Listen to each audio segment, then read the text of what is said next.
The terrible first moments after flight MH17 was shot down. These pictures, filmed by a local resident, have just been made available for the first time. In fields strewn with the debris and bodies which fell from the plane, local villagers struggled to prevent the fires spreading to their crops. And the scene today, exactly 4 months on. After long delays, Dutch investigators have finally begun picking up the pieces of the Malaysian airliner. Some larger pieces of fuselage need to be cut into smaller sections before they can be taken away. The work is being done by local employees of the Ministry of Emergencies. The Dutch side decides what parts of debris they need to take away. They put stickers on them and mark the numbers of the debris, and we load them. As the work proceeded, local separatists kept a close guard on the site.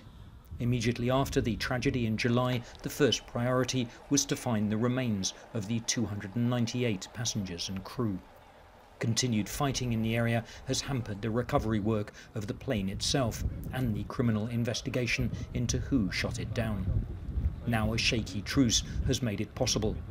The OSCE say they're glad to get their hands on the wreckage at last.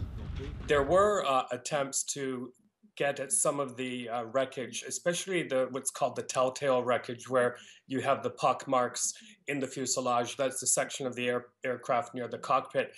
Unfortunately, at that time there was heavy shelling, and that process had to be stopped. So now the focus, of course, is getting again at that part of the aircraft.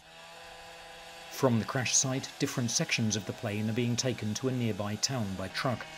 Once they've all been assembled there, they'll be taken by train to the city of Kharkiv, which is held by government forces. And from there, they'll be taken to the Netherlands, which is leading the international investigation at the request of Ukraine. From the start, Ukraine has put the blame squarely on Russian-backed separatists, while the Russian side has tried to prove that Ukraine shot down the civilian airliner. This debris should eventually prove which side is telling the truth. Nick Thorpe, BBC News, Kiev.